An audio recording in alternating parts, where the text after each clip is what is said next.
नमः संस्कृताय दोस्तों, यूट्यूब से मैं साधना आप सबका स्वागत करती हूँ, अभिनंदन करती हूँ। कैसे हैं दोस्तों आप लोग? आशा करती हूँ कि स्वस्थ व्यस्त मस्त होंगे। इसी आशा और विश्वास के साथ दोस्तों आइए आज का पाठ शुरू करते हैं। जो महाकवि भारवी द्वारा रचित जो है किरातार्जुनीयम महाकाव्य है। किरातार्जुनीयम महाकाव्य का जो है हम लोग सामान्य परिचय का अध्ययन करेंगे दोस्तों। ये किरातार्जुनीयम महाकाव्य के सामान्य परिचय का दूसरा भाग है दोस्तों। पहले भाग का हम लोग अध्ययन कर चुके हैं और जो सभी प्रतियोगी परीक्षाओं के लिए अति महत्वपूर्ण है। किरातार्जुनीयम भारवी की एकमात्र रचना है दोस्तों। और जो है जो लोग वीडियो ना देखे हो तो डिस्क्रिप्शन में इसका भी लिंक है, उसे देख लीजिए। और जो हमारे नए साथी हों वो जो है वीडियो को देखें और अच्छा लगे तो इसे सब्सक्राइब करिए दोस्तों, ताकि जो भी वीडियो बने आप लोगों तक आसानी से पहुंचे और आप लोग इसका लाभ उठाएं और अपनी तैयारी को बरकरार रखें, अपने मंजिल को प्राप्त करें। जो है यही हमारी कामना है, यही दुआ है हमारे सभी प्रतियोगी साथियों से, भाई से, बहनों से, सब लोगों से हमारी यही दुआ है। और आज का मोटिवेशन कोट है दोस्तों, डूब कर मेहनत करो अपने आज पर। डूब कर मेहनत करो अपने आज पर। कल जब उभरोगे सबसे अलग ही निखरोगे। कल जब उभरोगे सबसे अलग ही निखरोगे। जी हाँ दोस्तों, मेहनत करने में डूब जाओ, अपने आप को भूल जाओ, अपने आप को भूल कर और डूब कर मेहनत करो अपने आज पर, क्योंकि आज का मेहनत ही कल की भविष्य है। आज हम मेहनत करेंगे तभी कल हम निखरेंगे।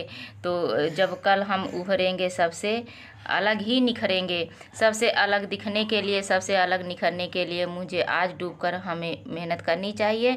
इसी मोटिवेशन कोट के साथ दोस्तों आज का पाठ शुरू करते हैं, जो महाकवि भारवी द्वारा किरातार्जुनीयम महाकाव्य है। जो है महाकवि भारवी द्वारा लिखा महाकाव्य किरातार्जुनीयम लेके हाजिर हुए हैं।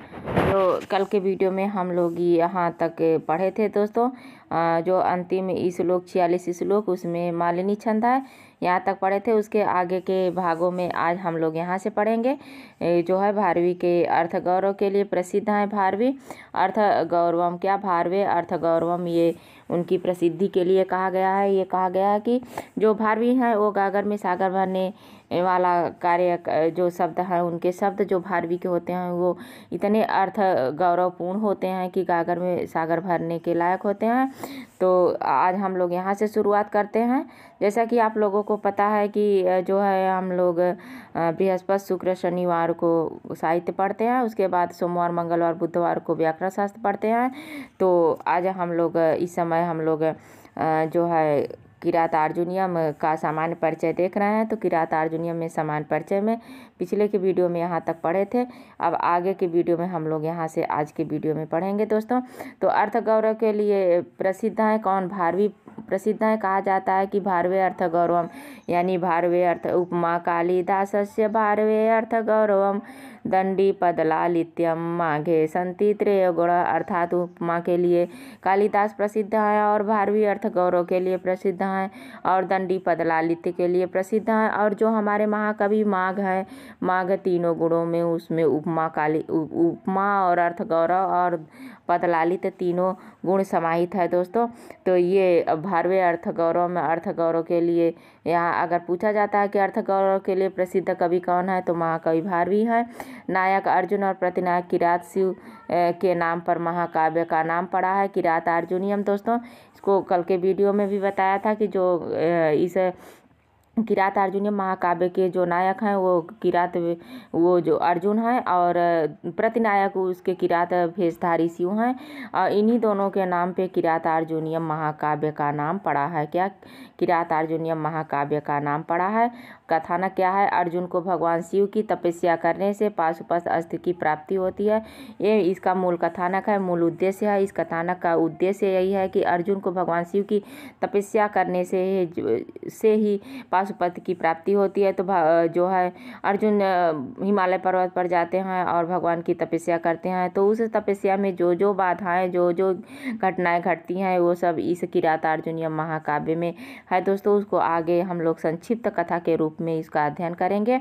आइए फिर देखते हैं उसके बाद क्या है कि श्री कृष्णमाचार्य ने किरातार्जुनीयम की कितनी टीकाओं का उल्लेख किया है? तो 34 टीकाओं का उल्लेख किया है। कौन? श्री कृष्ण आचार्य आर्यन ये जो किरातार्जुनीयम में 34 टीकाओं का उल्लेख किया है दोस्तों। उसके बाद किरातार्जुनीयम की सर्वाधिक प्रसिद्ध प्रामाणिक एवं सारस्वती टीका का नाम क्या है? घंटापथ, जो मल्लीनाथ के द्वारा लिखा गया है। घंटापथ जो नाम की टीका है वो किरातार्जुनीयम पे लिखी गई है। किसने लिखा है? ये मल्लीनाथ ने लिखा है दोस्तों। जो मल्लीनाथ कवि हैं ये जो है टीकाकार के रूप में जाने जाते हैं और इन्होंने सभी ग्रंथों पे जो है कोई न कोई टीका जरूर लिखा है। तो अभी आगे इनके टीकाओं के बारे में हम लोग अध्ययन करेंगे, देखेंगे कौन कौन इनकी टीका है। तो सबसे पहले देखते हैं किरातार्जुनीयम में सर्वाधिक सबसे प्रसिद्ध टीका इन्हीं की है। किसकी? मल्लीनाथ की घंटापथ मार्ग की टीका है। घंटापथ नाम की टीका है दोस्तों, जो सारस्वती टीका के नाम से भी जाना जाता है। घंटापथ का अर्थ क्या होता है? तो घंटापथ का शाब्दिक अर्थ होता है राजमार्ग। क्या? राज का मार्ग यानी राजमार्ग घंटापथ का शाब्दिक अर्थ होता है दोस्तों। उसके बाद है कि किरातार्जुनीयम की अन्य टीकाओं में सर्वाधिक लोकप्रिय टीका कौन सी है? किरातार्जुनीयम की अन्य टीकाओं में सर्वाधिक लोकप्रिय टीका है शब्दार्थ दीपिका। ये जो है पहले घंटापथ है, उसके बाद शब्दार्थ दीपिका है जो श्री चित्रभानु केवल प्रथम 3 सर्गों पर ही लिखा है। चित्रभानु के द्वारा लिखा गया है। किरातार्जुनीयम में 18 सर्ग है तो उन्होंने प्रथम के 3 सर्गों पे जो है टीका लिखा है। कौन? चित्रभानु कवि ने। और उनके टीका का नाम है शब्दार्थ दीपिका। क्या नाम है? शब्दार्थ दीपिका उनके टीका का नाम है। उसके बाद है किरातार्जुनीयम के प्रथम 3 सर्गों को कहा जाता है पाषाण त्रय के नाम से जाना जाता है। यानी पाषाण त्रय का नाम कहा जाता है कि जो प्रथम जो 3 सर्ग शुरुआत के 3 सर्ग हैं वो बहुत ही कठिन और बहुत ही दूरबीन है, तो उन्हें पाषाण यानी पत्थर के समान कहा गया है। तीनों को पाषाण त्रय के नाम से और बृहत् त्रयी के नाम से जो है किरातार्जुनीयम और शिशुपाल वधम नैषधि चरितम को जाना जाता है दोस्तों। उसके बाद है कि भारवी के आश्रयदाता दुर्विनीत के संस्कृत टीका लिखी है। भारवी के आश्रयदाता जो थे दुर्विनीत, उन्होंने भी इसमें टीका लिखी थी। किरातार्जुनीयम के 15वें सर्ग पर टीका लिखी थी। किसने? तो उनके टीका का नाम नहीं दिया है, पर यह कहा गया है कि 15वें सर्ग में उन्होंने टीका लिखा था। कौन? दुर्विनीत ने। उसके बाद है कि शब्दावतार नाम से बृहत कथा का संस्कृत रूपांतरण किसने किया था? तो दुर्विनीत ने ही किया था। ये सब परीक्षा में पूछे जाने वाले शब्द हैं दोस्तों और इन्हीं से प्रश्न बनता है, तो आप लोग इन्हें अच्छे से कंठस्थ कर लीजिए और देख लीजिए। शब्दावतार के नाम से बृहत कथा का संस्कृत रूपांतरण किसने किया है? तो जो महाकवि भारवी के आश्रयदाता दुर्विनीत थे उन्होंने किया था दोस्तों। उसके बाद है कि किरातार्जुनीयम का 15वां सर्ग प्रसिद्ध है किसके लिए? तो चित्रकाव्य के लिए प्रसिद्ध है। ये भी क्वेश्चन बहुत पूछा जाता है। चित्रकाव्य के लिए कौन सा सर्ग प्रसिद्ध है? तो चित्रकाव्य के लिए किरातार्जुनीयम का 15वां सर्ग प्रसिद्ध है दोस्तों। कहा जाता है कि 15वें सर्ग में जो है जो भी कथानक है उसका चित्रांकन जैसे काव्य में चित्र जैसे समाहित कर दिया गया है। तो चित्र काव्य के नाम से कौन जाना जाता है? किरातार्जुनीयम का 15वां सर्ग माना जाता है।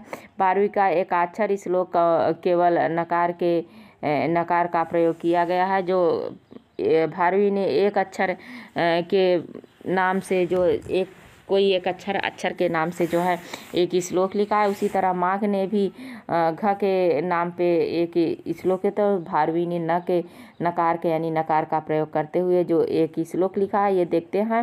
ननो ननुन्नो नुनो नना ना ना ना ना ननु नुन्नो अनुन्नो अनुन्ने नो नाने नानुन्ननुन्ननूत।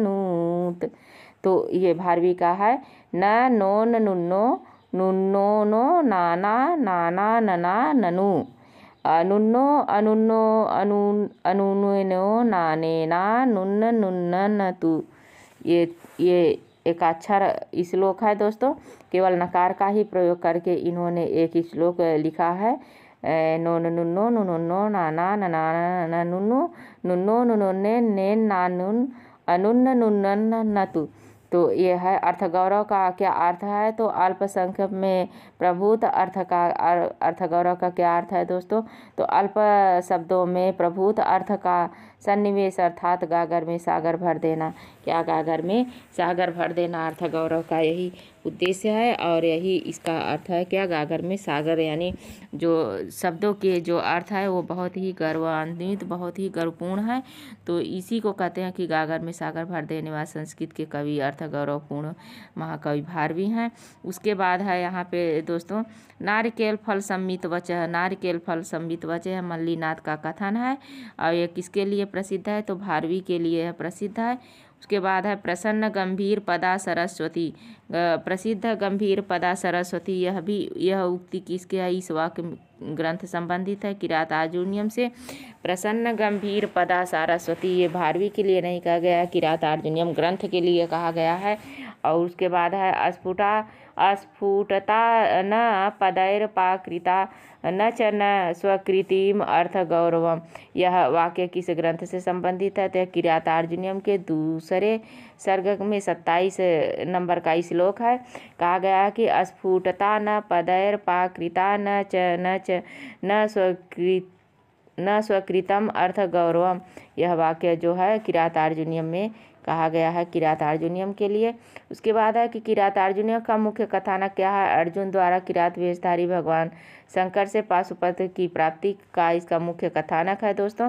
अर्जुन पाशुपत अस्त्र के लिए भगवान शंकर को प्रसन्न करने के लिए हिमालय पर्वत के इंद्रकील पर्वत की यात्रा व्यास के कहने पर करते हैं। क्या व्यास के कहने पर करते हैं, जो है महाभारत के जो लिखने वाले महाकवि व्यास हैं उन्होंने इनको अर्जुन को आदेश दिया कि आप जाइए भगवान शंकर की तपस्या कीजिए और इंद्रकील पर्वत पे जाइए और भगवान शंकर की तपस्या कीजिए और उनको प्रसन्न करिए और उनसे पाशुपत अस्त्र की प्राप्ति करिए। किसके लिए, महाभारत युद्ध के लिए।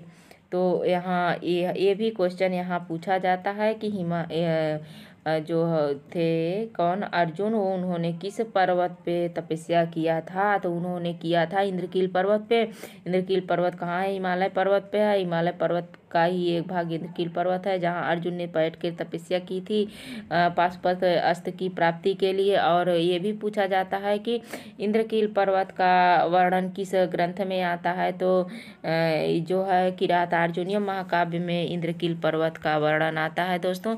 एक बार हम सभी पर्वतों के नाम और उसके उपनाम और किस ग्रंथ में उसका वर्णन आता है, कहाँ आता है, इन सब का वीडियो बनाएंगे दोस्तों आप लोगों के लिए।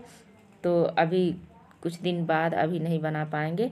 उसके बाद यह है कि किरात अर्जुनियम में किरात से क्या, तो किरात वेशधारी शिव का से इनका तात्पर्य है। क्या, किरात अर्जुनियम में किरात का जो किरात शब्द का अर्थ है वो शिव से लगाया जाता है, इनका आशय शिव से लगाया जाता है दोस्तों। तो किरात अर्जुनियम का मंगलाचरण कैसा है, तो वस्तु निर्देशात्मक मंगलाचरण है, यानी वस्तु की प्राप्ति के लिए ये लिखा गया ग्रंथ है।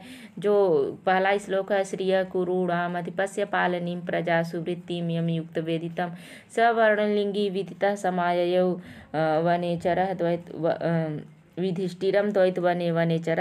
तो ये सीधा इसमें कथानक की बात कही गई है, तो इसीलिए वस्तु निर्देशात्मक है। मंगलाचरण 3 प्रकार का होता है दोस्तों, आशीर्वादात्मक और नमस्कारात्मक, वस्तु निर्देशात्मक। तो किरात अर्जुनियम में वस्तु निर्देशात्मक मंगलाचरण है दोस्तों इसको याद रखिए।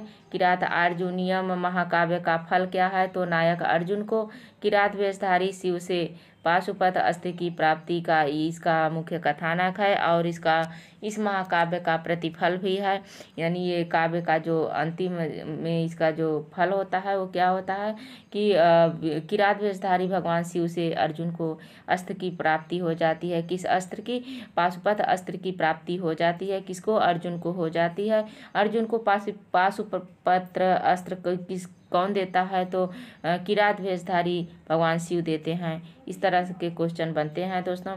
उसके बाद है कि युधिष्ठिर 12 वर्षों के वनवास काल में अपने अनुजों और द्रौपदी के साथ कहाँ रहते थे, तो द्वैत वन में रहते थे, क्योंकि ये पहले सर्ग में पहले श्लोक में ही कहा गया है कि श्रिय कुरूणाम अधिपस्य पालनीम प्रजा सुवृत्तिम यम युक्त वेदितम सवर्णलिंगी विदितः समाययौ युधिष्ठिरम द्वैत वने वनेचर। अर्थात जो वनेचर था वो लौटाया है कहाँ, द्वैत वन में। किसके पास, युधिष्ठिर के पास। पास। तो इससे यही आशा लगाया जाता है कि जो युधिष्ठिर थे वे 12 वर्षों तक वनवास काल में अपने अनुजों और द्रौपदी के साथ कहाँ रहते थे, तो द्वैत वन में रहते थे। उसके बाद आइए देख लेते हैं थोड़ा सा किरात अर्जुनियम का नामकरण। किरात अर्जुनियम महाकाव्य का नामकरण कैसे पढ़ा है, तो पढ़ा है दोस्तों, तो यह किरातश्च अर्जुनश्च किरात अर्जुनौ, इसमें द्वंद्व समास है।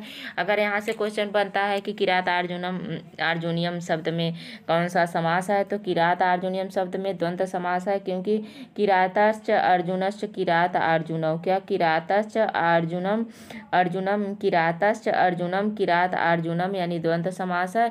तव अधिकृत्य कृत काव्य इति किरात अर्जुनियम, क्या तव अधिकृत्य कृतम काव्यम इति किरात अर्जुनियम। तो किरात अर्जुनियम का नामकरण कैसे पड़ा है, किरातश्च अर्जुनश्च किरात अर्जुनौ और द्वंद्व समास के साथ तव अधिकृत्य कृतम काव्यम इति किरात अर्जुनियम। और उसके बाद है कि किरात अर्जुनियम प्लस 6, ये 6 क्या है, 6 प्रत्यय है दोस्तों। अधिकृत्य कृत्य ग्रंथे के अर्थ में 6 प्रत्यय का प्रयोग हुआ है। उसके बाद है शिशु क्रंदन यम संभेद द्वंद्व जनदाभिश्च सूत्र से 6 प्रत्यय का प्रयोग हुआ है। ये इस सूत्र को याद कर लीजिए, क्या शिशु क्रंदयम सभा द्वंद्वेन्द्र जन नादिभिश्च 6 यह सूत्र है, तो इससे 6 प्रत्यय का प्रयोग हुआ है। तो किरात अर्जुनियम प्लस 6 प्रत्यय में ई आदेश होता है, क्या 6 प्रत्यय में ई आदेश होता है, तो बन गया किरात अर्जुनीय किरात अर्जुनियम।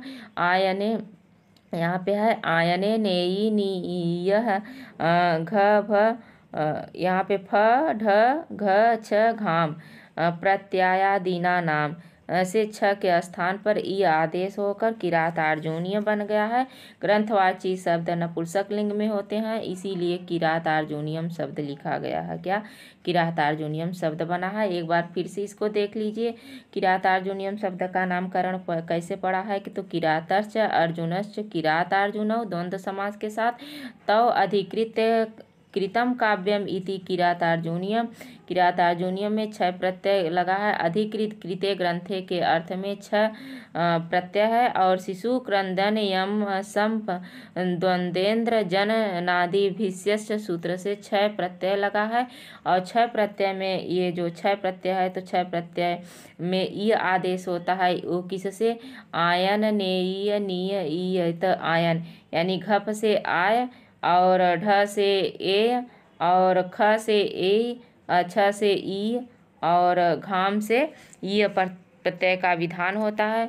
तो वे उसी से घ ढ ए फ ढ घ छ घाम प्रत्यादीना नाम से 6 प्रत्यय के स्थान पर ई आदेश हो गया है, क्या ई आदेश होके किरात अर्जुनीय बन गया है। उसके बाद यहाँ पे ग्रंथवाची शब्द सदा नपुंसक लिंग में होते हैं, अतः किरात अर्जुनियम शब्द बन गया है। इस प्रकार नायक अर्जुन और प्रतिनायक शिव के नाम पर महाकाव्य का नाम किरात अर्जुनियम पड़ा।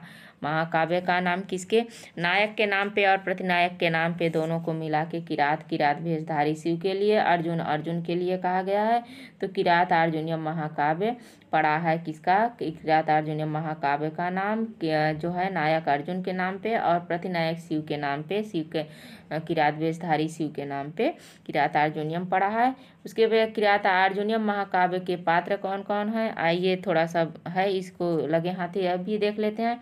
किरात अर्जुनियम महाकाव्य में जो प्रमुख पात्र है, तो अर्जुन नायक के रूप में है, द्रौपदी नायिका है इसकी, किरात वेशधारी शिव प्रतिनायक हैं दोस्तों, और श्री कृष्ण युधिष्ठिर और भीम नकुल सहदेव वनेचर सुयोधन दुर्योधन कर्ण भीष्म और परशुराम यक्ष द्रोण इंद्र व्यास मुख शुकर आदि प्रमुख पात्र हैं किसके, किरात अर्जुनियम के। फिर से देख लीजिए किरात अर्जुनियम के पात्र, अर्जुन जो है वो नायक के रूप में है, द्रौपदी नायिका के रूप में, किरात वेशधारी शिव प्रतिनायक के रूप में है। उसके बाद श्री कृष्ण हैं, युधिष्ठिर हैं, भीम हैं, नकुल हैं, सहदेव हैं, वनेचर है, सुयोधन है, सुयोधन को ही दुर्योधन कहते हैं, कर्ण है, भीष्म है, परशुराम है, यक्ष है, द्रोण है, इंद्र है, व्यास है, मुख शुकर आदि इसके प्रमुख जो है पात्र हैं दोस्तों। उसके बाद है किरात अर्जुनीय महाकाव्य के टीकाकार आचार्य मल्लिनाथ सूरी का जीवन चरित्र। आइए देखते हैं, थोड़ा सा इनके बारे में समझ लेते हैं, क्योंकि इन्होंने मल्लिनाथ ने जो आज किरात अर्जुनीय महाकाव्य पे जो टीका लिखी है, घंटा पथ जो नाम की जो टीका लिखा है वो बहुत ही प्रसिद्ध है दोस्तों। इसीलिए थोड़ा सा इनका भी जीवन परिचय पढ़ना लाजमी होता है या और आवश्यक हो जाता है। तो मल्लिनाथ का जीवन परिचय आइए देख लेते हैं। काश्यप गोत्री तेलुगु ब्राह्मण थे। कौन? मल्लिनाथ सूरी। मल्लिनाथ का पूरा नाम मल्लिनाथ सूरी है और ये काश्यप गोत्री तेलुगु ब्राह्मण थे। मल्लिनाथ के पिता का नाम कारदीन था। क्या? मल्लिनाथ के पिता का नाम कारदीन था दोस्तों। मल्लिनाथ के 2 पुत्र थे, पेंडु भट्ट तथा कुमार स्वामी। कौन? कुमार स्वामी और पेंडु भट्ट, ये मल्लिनाथ के 2 पुत्र थे। उसके बाद यहाँ पे है कि कुमार स्वामी की रचना प्रताप रुद्र यशोभूषण काव्य शास्त्री ग्रंथ था। किसकी? कुमार की रचना। कुमार स्वामी जो दूसरे नंबर के मल्लिनाथ के पुत्र थे, उनकी रचना है कि प्रताप रुद्र यशोभूषण काव्य शास्त्रीय ग्रंथ है। उसके बाद है कि मल्लिनाथ की व्यक्तिगत उपाधि महामहोपाध्याय इन्हें कहा गया है। मल्लिनाथ को कोलाचल भी कहा गया है। मल्लिनाथ की आनुवंशिक उपाधि क्या थी? आनुवंशिक उपाधि इन्हें कोलाचल भी कहा जाता है। क्या? कोलाचल के नाम से। ये क्वेश्चन आया भी है दोस्तों टीजीटी के और एमपी और राजस्थान के पेपर में। कोलाचल के नाम से किसे जाना जाता है? कोलाचल के नाम से जो है मल्लिनाथ को जाना जाता है। मल्लिनाथ की उपाधि कोलाचल है। उसके बाद इनकी व्यक्तिगत उपाधि जो है महामहोपाध्याय है। मल्लिनाथ का समय जो है 14वीं शताब्दी के उत्तरार्ध माना जाता है दोस्तों। 14वीं शताब्दी के उत्तरार्ध मल्लिनाथ का समय माना जाता है। आइए एक बार एक नज़र देख लेते हैं कि मल्लिनाथ की जो प्रसिद्ध टीकाएँ हैं, मल्लिनाथ किस ग्रंथ पे कौन कौन सी टीका लिखी है, इसका एक नज़र हम लोग अध्ययन कर लेते हैं। तो रघुवंश महाकाव्य जो कालिदास द्वारा लिखा गया है, इस पे इन्होंने संजीवनी नाम की टीका लिखी है। किसने? मल्लिनाथ ने रघुवंश महाकाव्य पे संजीवनी नाम की टीका लिखी है।